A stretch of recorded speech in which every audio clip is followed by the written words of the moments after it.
Olá, tudo bem? Hoje estamos aqui para vocês com uma super especialista, fonoaudióloga, a doutora Cristina Moinhos, especialista em voz e em reabilitação de motricidade oral. Então, Cristina, é um imenso prazer ter Cristina aqui com a gente, ela é super parceira nossa nos pacientes de deformidade dentofaciais, pacientes que são submetidos à cirurgia ortognática. Então, Cristina faz um trabalho fonoaudiológico no pré-operatório, no pós-operatório, de reabilitação e de normalização das funções neurosensoriais, neuromusculares desses pacientes. Então, para mim é um imenso prazer ter a Cristina aqui com a gente. Eu queria que ela passasse um pouquinho da experiência dela para todos nós aqui que trabalhamos nessa área, né, e que temos essa integração com outras especialidades. Bom dia, Cris. Bom dia, queria agradecer a todos, a você, né, Vanessa, de estar aqui, podendo falar desse trabalho e da importância que é a reabilitação, no seu caso, da ortognática, né? O pós-cirúrgico e o pré-cirúrgico. Nossos pacientes de cirurgia ortognática, né, quando eles chegam com muitas questões, né, funcionais, estéticas, muitas queixas. Mas quando são submetidos à cirurgia, a gente percebe uma desprogramação, né, neuromuscular, e aí a crise ela normalmente entra logo depois da cirurgia, não é imediatamente, porque imediatamente a gente tem o trabalho de físio, aquela parte de drenagem. Normalmente depois de umas 3 semanas o paciente está voltando para você. Exatamente. E aí fale um pouquinho de como você trabalha esse início com os pacientes. A primeira coisa que eu digo é a importância da fisioterapia, dessa equipe, né, multidisciplinar na ortognática. Porque muitas vezes o paciente acha que vai operar e que acabou e já foi, já está falando, já está mastigando, e não é bem assim, né? Então, a importância desses primeiros cuidados na primeira semana, depois de toda essa acupuntura, o laser, a eletroestimulação, a bandagem e, claro, eu falo que sempre termina comigo, que é a fonoaudióloga, né? A gente inicia esse trabalho mais ou menos entre 20 e 30 dias, né?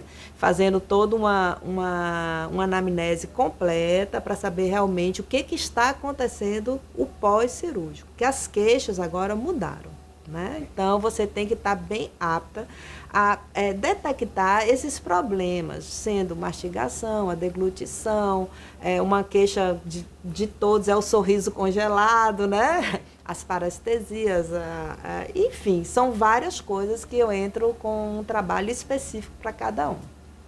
O paciente que faz cirurgia ortognática, ele tem uma ansiedade muito grande, né, Cris? Então, eles querem, na verdade, fazer o procedimento, 60 dias volta a mastigar, eles querem estar vida normal. E a gente sabe que não é bem assim, né? Não.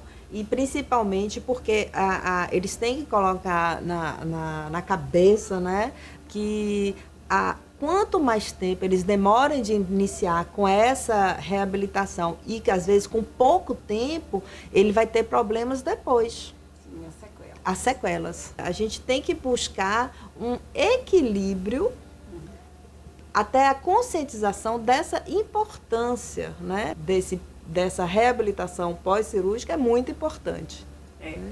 O que eu vejo, Cris, é que o paciente, ele na verdade, ele tem uma expectativa, né, funcional, uma expectativa de voz, né? Eu queria que você falasse um pouquinho dessa sua especialidade, que a gente percebe que o paciente, depois que a gente faz grandes mudanças morfológicas na face, a gente tem um pouco, logo no pós-imediato, uma alteração no timbre da voz. Exatamente. E o paciente, ele sai da cirurgia com aquela voz um pouco anasalada, e eles ficam com muito medo. Será que eu vou ficar assim, doutor? Eu falo, não, espere um pouquinho. Muitas coisas vão se normalizando, né? Porque o corpo, ele vai respondendo àquele estímulo. E a fono, como a fono entra de forma tão importante aí, né? Tem que pensar o seguinte, como era essa minha cavidade oral antes e depois, né? Então, como é que tá a gente fala, são caixas de ressonância, tudo aqui a gente ressona, tem o nariz, tem aqui. Então, o que acontece? Quando você tem um espaço muito grande nessa boca, olha o tanto que a própria língua, tudo tá solto ali dentro, né? E essa ressonância, ela acaba... lembrando que pode ter um desvio de septo, pode ter uma obstrução nasal, uma rinite, uma sinusite. Tem que pensar nisso tudo. Então, para trabalhar essa voz, você tem que liberar tudo isso aí, tá? Para a gente ver como é que essa voz ficou. Então, por exemplo, o paciente com essa voz anasalada, logo que sai depois, às vezes é a placa, tá? Né? A placa palatina. Quando tira, ele não sabe ali o que acontece com a língua tá onde é que essa língua tá, né? Então fica meio perdido. Então, na hora até de executar uma fala, ele começa a ver o que a voz, ele começa a escutar a voz de uma forma diferente, né? Sendo que isso normaliza, não tem problema. E, às vezes, eu faço exercícios associados para a voz, específico para a voz, não só para a língua, para o lábio, né? Para as bochechas. Eu vou trabalhar, nesse caso, a voz. Então, posso ter um paciente que já tinha uma voz muito nasal, e pós a cirurgia ficou com a voz mais nasal ainda. Então, a gente tenta reabilitar essa voz, né? E essa parte toda muscular, né? Eu, na verdade, às vezes, né, eu ligo para você e falo, vamos trabalhar um pouquinho essa questão do tônus, porque a gente opera muitos pacientes que são respiradores bucais crônicos, né? Por conta da deformidade esquelética, o paciente, morfologicamente, ele tem um padrão funcional de respiração bucal. E essa coordenação pós-operatória, porque você equilibra o osso, mas você não tem tônus muscular para poder selar no período da noite. Então, a gente percebe muito o paciente, quando ele está todo relaxadinho, você posiciona, ele sela. Aí ele relata, não, mas na hora que eu vou dormir, a boca abre. Então, esse trabalho de tônus, né? Isso, hoje em dia a gente tem recursos maravilhosos, né? É isso que eu queria que você falasse um pouquinho. Pois eu adoro, porque eu sou da época da fonoaudiologia, que a gente usava gravador, né? E máquina fotográfica que ia demorar para revelar, para ver como é que estava aquele paciente. Hoje em dia é tudo computadorizado, eu falo que é a coisa mais linda do mundo, né? Eu sou daquela que acho a língua linda, né? Então, o que é que eu faço? Vou dar um exemplo para vocês. O respirador bucal, ele a vida inteira passou respirando pela boca, né? Então, ele tem o quê? Um palato ogival. Então, imagine, faz a cirurgia, ele continua com aquela sensação, né, onde é que está a minha língua, como eu falei antes. Então, ele não respira pelo nariz. Então, o que eu tenho que fazer? Eu tenho que ensinar ele a respirar novamente pelo nariz. Então, ele respirar. Não é que você vai falar, tipo, oi, tudo bom? Não existe isso. Na hora da fala, a gente respira pela boca. Mas para dormir, na hora que você está em repouso, eu estou aqui, estou respirando pelo nariz, né? Então, eu tenho que ter esse processo. Em relação ao que eu uso de recurso hoje em dia? Vamos lá, a gente usa o laser, né? Em pontos, que a gente faz pontual, então em determinadas posições. Tem uma rinite, ele tem uma flacidez muito grande, né? Então faz o laser e faz. Não é que o laser vai melhorar, você faz o laser e faz os exercícios para adequar essa musculatura. E também para essa parte orofacial, eu gosto muito das bandagens. Né? Então, para selar essa boca, que ela vai ajudar, né? Ela manter essa boca fechadinha. A memória, no caso, ela manda para o sistema nervoso, certo? É isso mesmo. Assim, é muito interessante que a gente percebe que o paciente que faz... Muitos falam assim, ai, doutora, fono, tem que fazer muito exercício. Porque as pessoas hoje, né? O nosso mundo é um mundo... que a gente veio agora com a pandemia para ressignificar tantas coisas, né? E para a gente sair do piloto automático, porque todo mundo vivia no automático de uma forma tão exacerbada que as pessoas não paravam. E a cirurgia ortognática, ela tem um pouco disso, né? Sim. A gente ressignifica algumas coisas, respire, calma, as coisas vão normalizar. Então, eu acho que esse trabalho que é tão importante, que a Cristina está falando, da importância que o paciente tem que ter da reabilitação. Exatamente. Ele tem um trabalho que é dele. Então, eu falo, olha, a cirurgia a gente vai planejar, a gente vai realizar, mas tem o pós-operatório, que tem a físio, tem a fono, tem você no contexto, né? Sim. Se o paciente não entrar no contexto, achar que todo mundo vai fazer tudo por ele não chega lá. Então, eu digo assim, não só na cirurgia ortognática, você trabalha muito com ortodontia também, né? Com pacientes de otorrinolaringologia, né? Então, assim, todo o trabalho fonoaudiológico, ele estabiliza os resultados de um tratamento.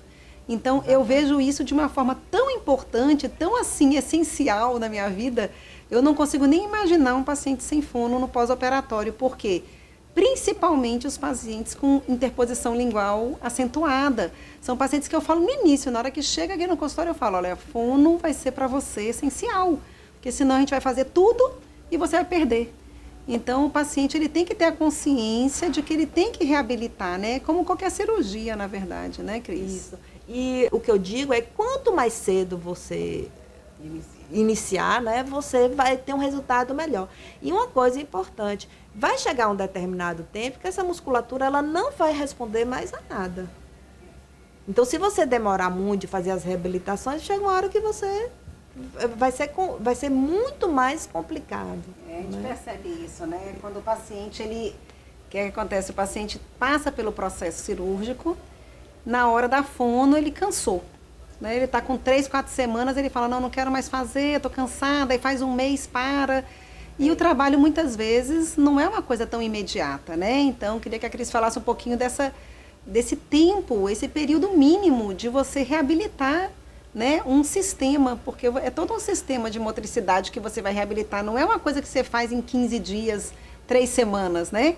A gente precisa de alguma adequação, alguns meses, é uma vida toda funcionando de um jeito para você poder... agora de outro.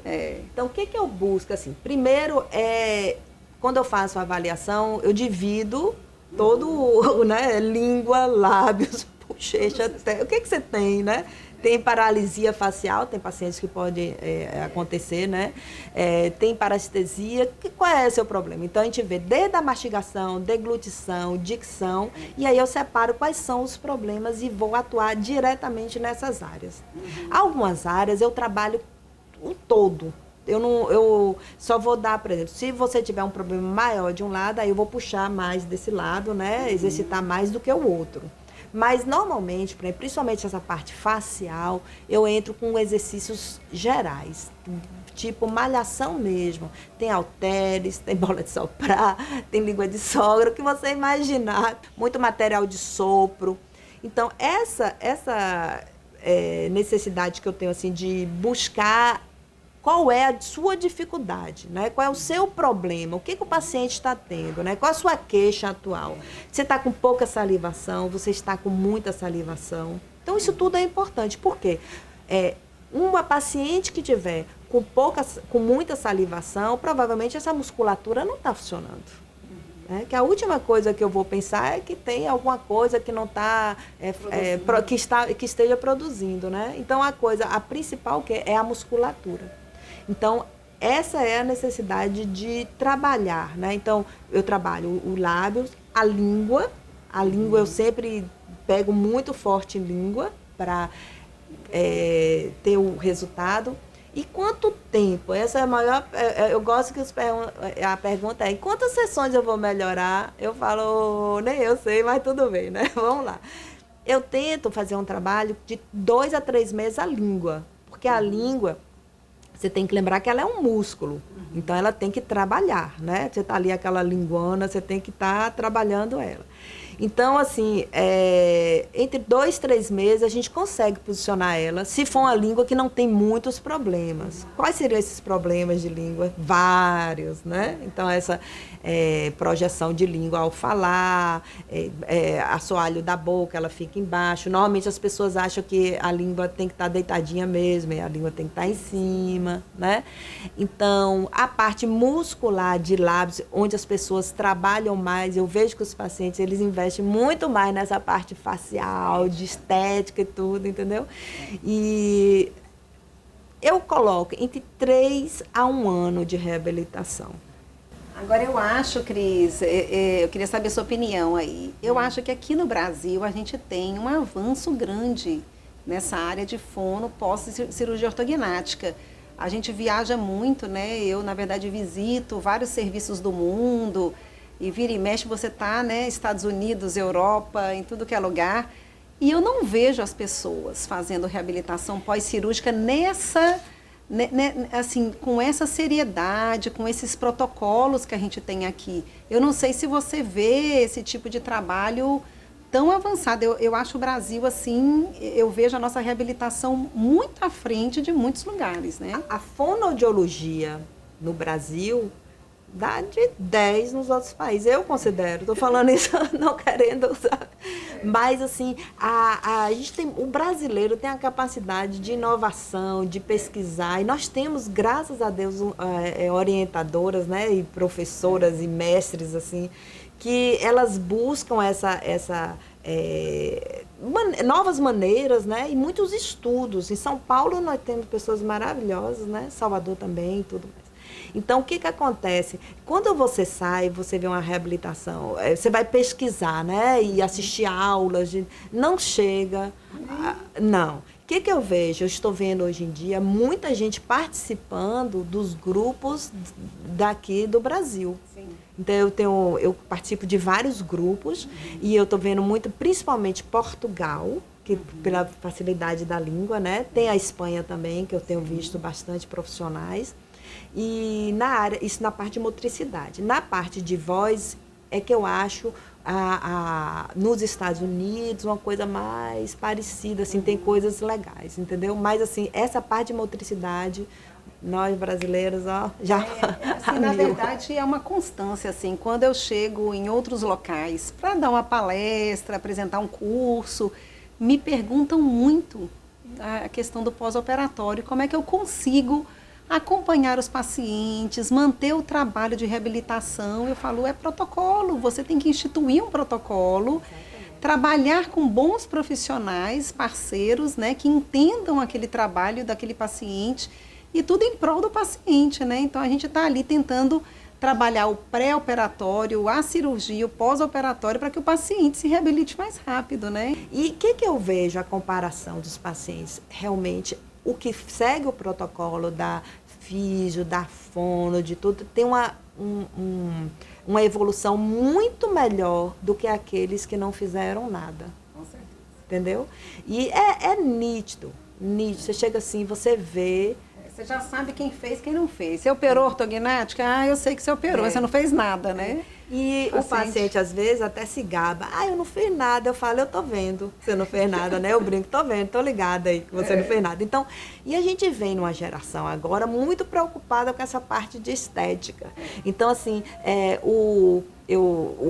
a menina ali que faz, o jovem, ela tá, eu tô com uma ruga. Eu falo, aonde que você tem ruga, né? O meu sorriso tá... Então, hoje em dia, para mostrar a ele que ele ficou simétrico, sim, entendeu? Sim. Então, eu espero agora ele passar por essa fase de desinchar mais, dos edemas e tudo, e faço os testes. Outra coisa que eu tenho feito bastante é, de 2 em 2 sessões, eu fotografo, né? E filmo para ele. Antes eu fazia assim, e fazia outro, né? Mais ou menos, um no meio e no final. Agora não. Toda sessão ele vai, sorria para ver. Por quê? Porque ele tem que ver, né? Às vezes a necessidade que ele tem é de ver essa evolução. Eu não estou evoluindo nada. E quando ele não evolui, eu falo, você não fez o exercício. Entendeu? Então é uma forma também de motivação, né? Então, é isso. Assim, eu acho que o paciente de cirurgia ortognática, né, ele tem uma expectativa muito grande, né? Esse excesso de preocupação, de vaidade com a parte estética, a gente tem que ter muito cuidado, né, com o limite de tudo isso. Então, eu contraindico muitos procedimentos aqui no meu consultório. O paciente chega com um excesso de demanda que não é real, né, é patológico muitas vezes.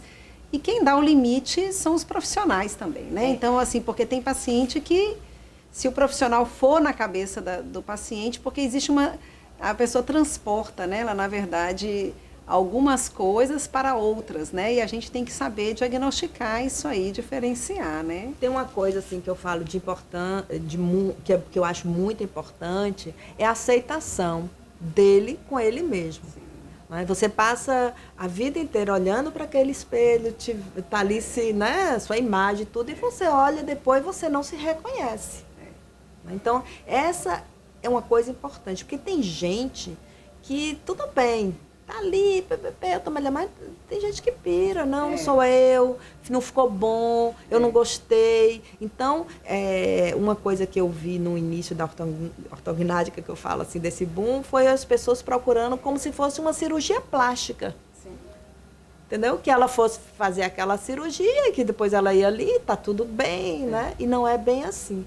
Tem a sua aceitação, né? Como é que eu tô agora? Eu tô bem, eu tô feliz, né? É o entendimento do que é a cirurgia ortognática, né? Que é uma cirurgia de caráter funcional. E claro que existe uma demanda estética, existe uma busca pela harmonia, mas para que você funcione melhor, né? Então, assim, é muito importante que o profissional também tenha clareza, né, dos objetivos do tratamento e que o paciente tenha essa clareza, porque a comunicação, às vezes, ela faz toda a diferença, né, Cristina? Eu acho que um paciente mal orientado, um profissional talvez com pouca experiência, isso aí gera, muitas vezes, uma catástrofe, né? Gera problemas muito sérios, né? Então, assim, quando chega lá no consultório, é isso que eu tento falar para eles. Vocês têm que fazer o quê? Você tem que buscar. A primeira coisa que eu pergunto, você está feliz? Você gostou? A primeira coisa, né? Aí, lógico, aí eu motivo também, né? Claro. Porque eu fiquei, não ficou nada. Você ainda está inchado, você ainda está com um monte de coisa. Tá E aí, você está começando. Então, essa motivação minha em relação a eles é importantíssimo. Para mostrar que, pô, vai dar certo, aos pouquinhos, né? Por quê? Porque demora. Demora. Entendeu? Então você tem que estar sempre, né, feliz. Vamos lá, porque senão é difícil. E a acomodação, né, dos tecidos, eu falo muito, que assim, o paciente chega aqui para assim, mas quando que eu vou estar 100%? Eu falo muito, olha, daqui 1 ano, depois da cirurgia, a gente percebe uma acomodação de tecido mole, das estruturas, né, a musculatura toda, né, porque a parte óssea se consolida em 180 dias, são 6 meses. A maturação óssea completa. Então, até 1 ano, você tem a acomodação das estruturas de tecido mole. Então, o paciente tem que ter realmente paciência, que eu brinco muito, que o paciente tem que ser paciente. Ele tem que entender o processo, tem que desejar o processo e tem que encarar aquilo ali na vida e realizar, né? Ter aquilo como uma rotina. Isso, exato. Então, eu vejo muita gente preocupada. Eu vou voltar a malhar, eu vou voltar a malhar. Eu já falei com Vanessa, você tem que voltar a malhar. Daqui a 1 mês, eu tenho que voltar a malhar. Eu falo, pois é, você tem que pegar essa malhação sua e jogar para aqui também, né? Tem que fazer fono, tem que fazer fono.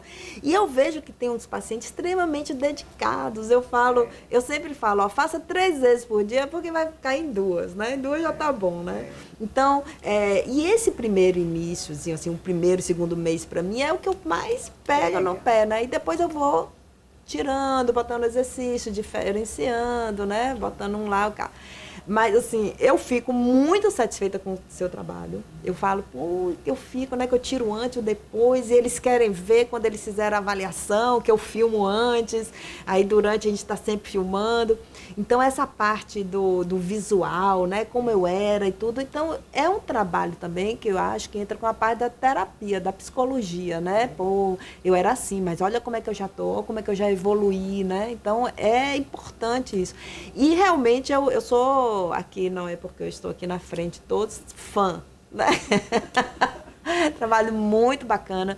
E o que eu gosto mais é justamente dessa sequência que tem, né? E respeito, por exemplo, eu respeito muito a fisioterapeuta, eu respeito muito a ortodontista, o cirurgião. Acho que cada um, né, tá ali, tem o seu papel, a sua importância. Ele que entende, não sou eu. Posso até saber, mas não coloco ali na minha prática, né? Então, se cada um seguir esse, né? Porque às vezes você faz um trabalho de fisioterapia que mistura, eu faço esse exercício em físio, eu falo, eu sei que você faz, né? Mas a gente coloca aqui, porque você vai parar a físio e a gente vai ter que continuar com esse exercício. Então, você ter essa consciência de que o fisioterapeuta é importantíssimo para a reabilitação da ortognática também, tá? Sem ele, eu falo, eu não vivo sem ortognática. Então, essa integração dos profissionais, né? Eu acho que é o segredo, né? Como vocês podem observar aqui, não foi à toa que eu trouxe a doutora Cristina Moinhos aqui para falar com a gente. Cris, Foi um super prazer, viu? Para mim também. Você queria falar mais alguma mensagem final aí? Que eu sempre eu sou uma pessoa muito disponível, que eu digo, né? As perguntas, meus pacientes, adoro todos, eu tenho assim a maior felicidade quando eu vejo, né, o trabalho, né? Então, assim, eu acho que fazendo dessa maneira, tendo um critério, por que eu vou fazer ortognática? Não é eu vou fazer ortognática, né? Então, assim, e nossos queridos pacientes, né, dê continuidade à fono. É importante, né? Revisões com Vanessa, uma história de que, não fui Vanessa, vai Vanessa, né? E volte a falar. Tá? Obrigada, então, o prazer Cris. foi meu estar aqui, né? É um imenso prazer ter Cristina Moinhos aqui com a gente. Eu acho que foi, assim, uma entrevista super produtiva, muito conhecimento, né? Muita prática, muito conhecimento, muita experiência. A gente trabalha junto já há muitos anos. Já. E de fono eu tenho uns 30, de ortognática acho que eu tenho uns 15. E cada paciente é um aprendizado, Com né? certeza. A gente vai aprendendo também com essas experiências com os pacientes, em busca sempre da excelência, né? Eu acho que a gente busca sempre o melhor, o que a gente pode dar de melhor para eles e o que eles podem chegar na excelência do resultado, né? Então, foi um prazer. Feliz de estar aqui também, viu? Então, um grande joia. abraço para todos, para você. Obrigada, né? Obrigada Cris. por ter me convidado. Né? Eu que agradeço, viu? Então, nos aguardem, teremos várias outras entrevistas. Cristina veio aqui para poder somar muito no trabalho de reabilitação. Fiquem atentos, estaremos aí em breve. Até lá!